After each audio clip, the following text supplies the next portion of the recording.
Merci Seigneur pour cette réunion. Les cantiques m'ont fait un grand bien de savoir que Dieu est là. Alléluia. Je crois que Dieu, c'est la majorité. Que Dieu soit béni et il est avec nous. Merci Seigneur pour sa présence. Il sait nous faire du bien. Il est auprès de toi, auprès de moi, avec son cœur de père. Et son cœur de père sait faire du bien à ses enfants. Amen. Merci Seigneur. Je voudrais remercier mes frères de m'avoir laissé la place d'apporter un mot de la parole de Dieu. Que Dieu soit béni pour ce réseau. Que Dieu soit béni pour tous celui et celles qui sont à l'écoute ce soir. Merci Seigneur. Et avant de commencer à vous tenir une dizaine de minutes pour vous dire ce que Dieu a mis sur mon cœur, je voudrais remercier mes frères et sœurs au nom de ma famille, au nom de mes frères et au nom de ma mère et au nom de mon père aussi, pour tous ceux qui ont prié pour lui. Pour tous ceux qui ont prié pour mon père qui a subi cette opération, une opération assez lourde, comme vous l'avez su. Et je voudrais remercier la famille de Dieu qui ont prié pour lui. Parce que ça a été mercredi, l'opération, et tout s'est bien passé. Merci Seigneur. Ça a été une intervention lourde, c'est vrai. Mais Dieu était là. Le divin chirurgien était là, avec sa fidélité, et il a encore prouvé sa fidélité. Merci Seigneur, que Dieu soit béni. J'aimerais simplement vous partager un mot que Dieu a mis sur mon cœur et qui m'a fait beaucoup de bien. Et j'espère qu'il te fera de bien ce soir. Merci Seigneur. Il est question de David. Et puis quand on considère un petit peu la vie de David, mes frères et sœurs, mes amis qui écoutent ces paroles-là, quand on considère la vie de David, c'est un homme qui a vécu des moments au cours de sa vie chrétienne, on va dire comme ça, de son parcours. Il a vécu des moments avec Dieu extraordinaires. C'est un homme qui a vécu des moments avec Dieu sur la montagne, alors qu'il était berger. Il a vécu des moments sur la montagne avec Dieu, dans l'intimité de Dieu formidable. Quand on lit aussi, il a vécu aussi des moments aussi spéciaux, quand on lit ce qu'il a marqué lui-même dans le psaume 23, il dit que Dieu le conduit près des verts pâturages. C'est des moments exceptionnels. Merci Seigneur pour ces moments-là. David a vécu des moments de victoire. David a vécu des jours heureux, des moments de réjouissance, vraiment, avec sa famille, des moments extraordinaires. Des moments où l'huile a coulé. Dans le premier livre de Samuel, on voit des moments où l'huile d'onction a coulé dans la vie de David. Et quand l'huile d'onction a coulé, c'était pas que pour faire beau, mes frères et sœurs, vous le savez. Quand l'huile d'onction a coulé dans la vie de David, c'était pour qu'il devienne roi sur Israël. David a occupé un poste important, il était connu, que Dieu soit béni. David était un homme béni. Et béni soit Dieu pour ces moments-là. Béni soit Dieu pour les moments auprès des verts pâturages. Béni soit Dieu pour les moments sur la montagne dans l'intimité de Dieu. Béni soit Dieu pour les moments de victoire et de réjouissance. Merci Seigneur. Et on est là, et dans ces moments-là, je vais dire ça comme ça, mais c'est facile de ressentir sa présence. Dieu se fait ressentir à ses enfants sur la montagne, dans les verts pâturages, et quand l'huile coule, et dans les moments de réjouissance, et dans les moments de victoire aussi, Dieu est là. Et je vais dire ça comme ça, dans l'élan du message, auprès des verts pâturages, c'est facile et c'est bon, merci Seigneur, de dire que Dieu est là. Merci Seigneur. Mais David n'a pas que eu des moments dans les verts pâturages. David n'a pas que vécu sur la montagne, dans l'intimité de Dieu. David n'a pas resté indéfiniment sous l'huile d'onction et dans les moments de réjouissance et ni dans les victoires. Il a eu aussi d'autres moments dans sa vie. Il a eu des moments où il était forcé de s'enfuir, de fuir la colère d'un homme le plus puissant d'Israël, le roi de l'époque, qui s'appelle Saül. Il voulait le faire mourir, mes frères et sœurs. Saül, l'homme le plus puissant du pays, poursuivait David pour le faire tuer. David s'est retrouvé aussi dans des situations, il s'est retrouvé sur des champs de bataille, où on en voulait à sa vie. David s'est retrouvé dans des déserts. David s'est retrouvé avec des fausses accusations sur lui. Un jour, Dans le premier livre de Samuel au chapitre 30, il rentre de bataille avec ses vaillants hommes, juste pour vous dire. Il rentre dans ce village qui s'appelle Tsiklag. Et la Bible nous dit que quand David va rentrer, il va constater que le village où sa famille y habite, où ses amis y sont, où il a construit quelque chose, où il a construit sa maison, là où il y a eu des constructions, là où il s'est investi pour construire quelque chose de bien, là où il a passé du temps, où il a mis beaucoup d'efforts pour construire, il constate que dans ce village, il s'est transformé en un amas de ruines. Tout a été détruit.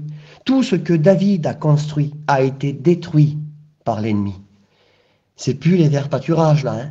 C'est plus la montagne, c'est plus l'huile qui coule, c'est plus les réjouissances, c'est plus les victoires. Mais c'est des moments amers. David, le même David qu'on trouve dans les verts pâturages, s'est aussi retrouvé dans la caverne d'Adullam, en train de s'enfuir justement de ce Saül. Il était en train de s'enfuir, il s'est retrouvé dans cette caverne. Écoutez, juste pour vous dire, mais dans cette caverne, il a écrit des psaumes.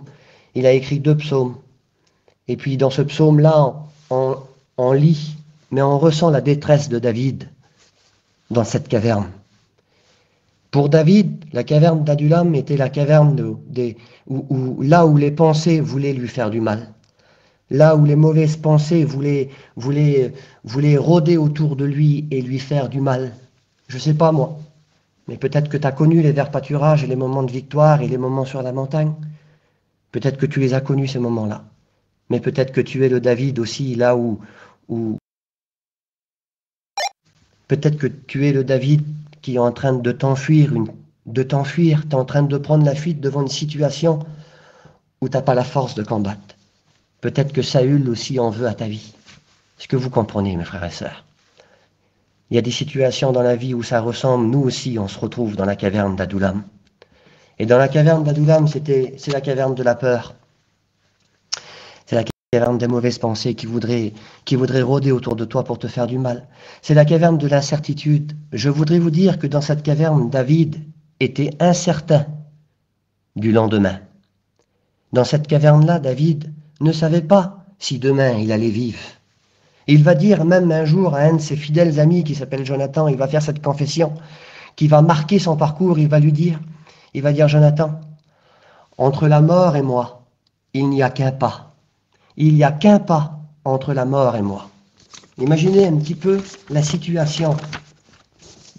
Si David a vécu des bonnes situations de réjouissance, il a aussi vécu des situations où la vie a tourné.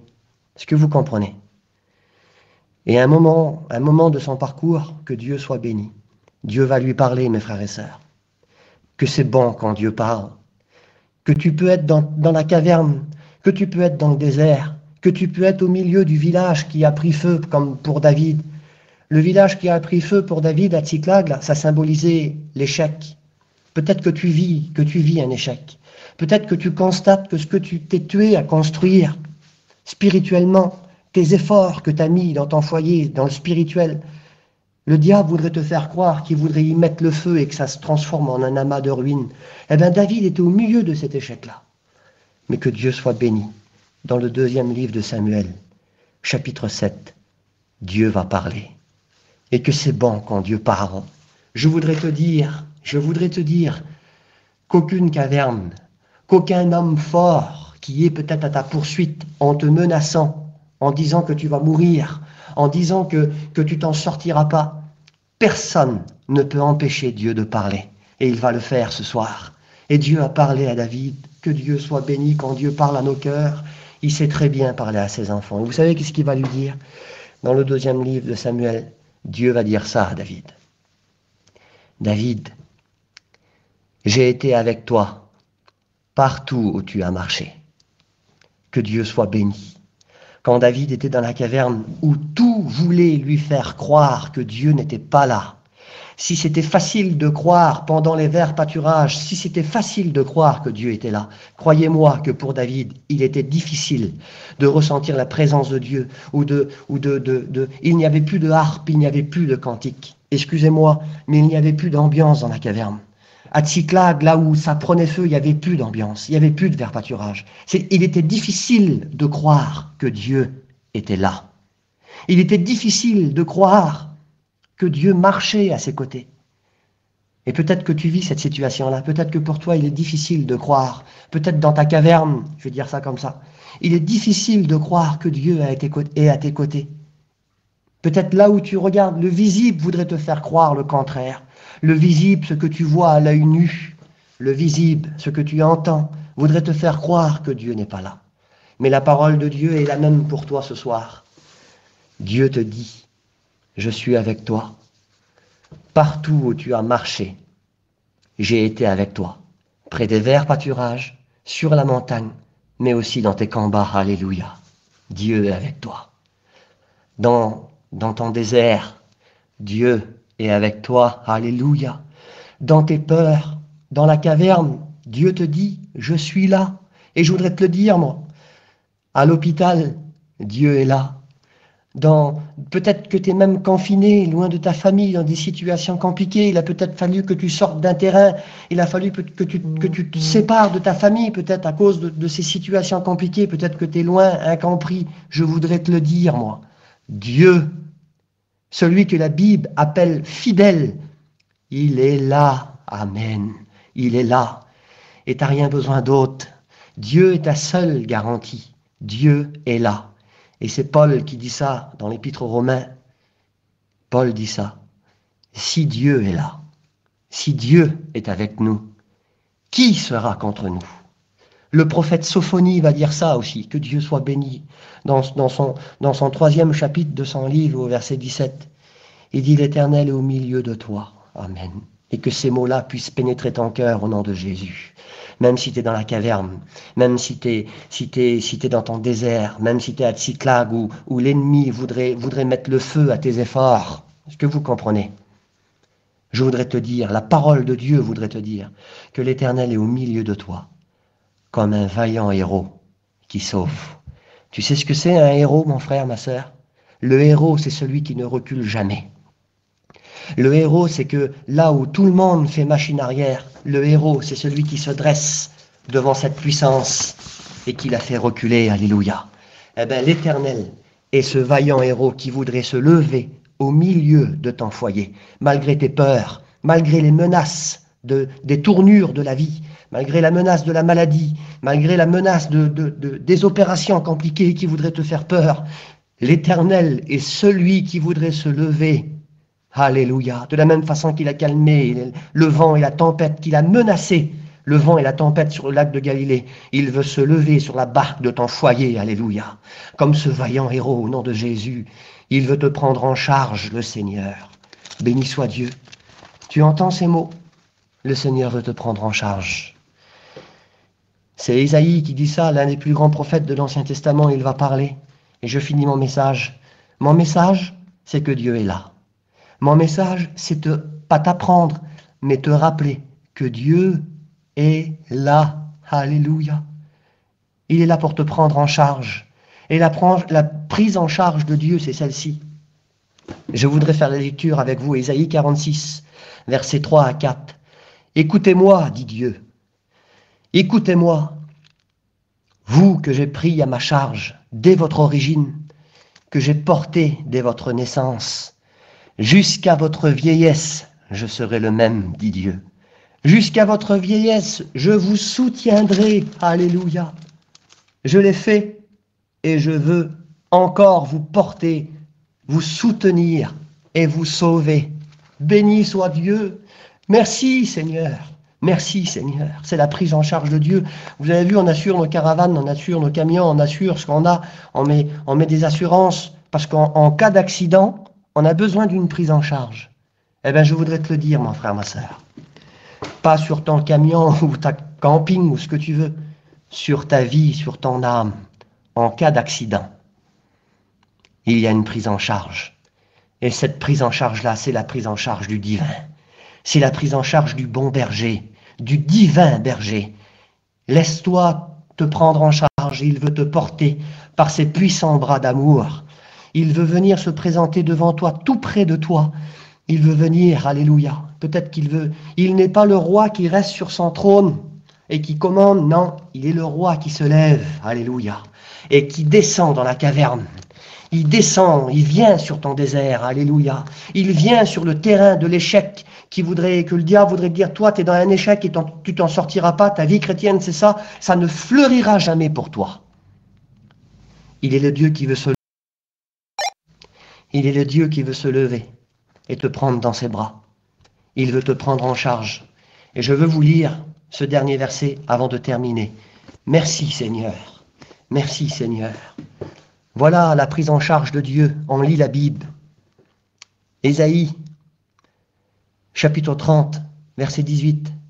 L'Éternel désire vous faire grâce et il se lèvera. Alléluia. Quand Dieu se lève, mes frères et sœurs, quand Dieu se lève, un jour, il a rentré dans la barque, il s'est assis dans la barque. C'était déjà vraiment glorieux. C'était glorieux. Quand Dieu monte dans un foyer, quand Dieu rentre dans son foyer et qu'il s'assoit, qu'il siège, c'est déjà important. Imaginez-vous quand il se lève. Et là, l'Éternel désire vous faire grâce et il se lèvera pour vous faire miséricorde. Que Dieu soit béni. Oui, peuple. Il dit ça, le Seigneur. Tu ne pleureras plus. Alléluia. Verset 19. Tu ne pleureras plus. Il te fera grâce. Quand tu crieras, dès qu'il aura entendu, il t'exaucera. Amen. Le Seigneur vous donnera du pain dans l'angoisse et de l'eau dans la détresse. Béni soit ton nom, Seigneur. Tes oreilles entendront derrière toi la voix qui dira, voici le chemin, marche-y. Merci, Seigneur. L'Éternel est avec toi dans les verts pâturages. Tu les as vécus, ces moments-là. Mais peut-être qu'aujourd'hui, ces moments-là, tu te retrouves comme ce David, en proie aux pensées, en proie à la peur, en proie à l'incertitude, parce qu'on a peur de demain aujourd'hui. La télé et tout ce qui voudrait nous environner, le siècle présent voudrait nous faire peur. Mais béni soit Dieu si nous mettons notre espérance dans ce monde. Ici-bas, nous sommes le plus malheureux des hommes, dit la Bible. Mais notre espérance, notre patrie n'est pas ici. Notre patrie est céleste, alléluia. Merci Seigneur pour l'espérance. Merci à Dieu. Tu n'es pas fait pour vivre et mourir dans la caverne, ni au désert, ni dans l'échec. Parce que la prise en charge de Dieu veut venir vers toi ce soir, alléluia. Le divin berger veut te prendre en charge, il veut te porter. Et je finis mon message en vous disant ça. C'est Dieu qui voudrait te le dire. C'est Dieu qui veut te le dire. Non pas par la force. Amen. Ni par la puissance. La force et la puissance, ça appartient à l'homme. Eh bien, Dieu dit non, c'est pas par là qu'on passe. Le livre de Zacharie dit, non pas par la force, ni par la puissance, mais par mon esprit, dit Dieu. Que Dieu soit béni. Peu importe si tu es dans la caverne, peu importe si tu es au désert, peu importe si tu es fatigué dans le désert, on est essoufflé, on n'a pas d'eau pour boire. Il est l'eau qui veut venir te désaltérer au nom de Jésus. Merci Seigneur. Amen. Que Dieu vous bénisse.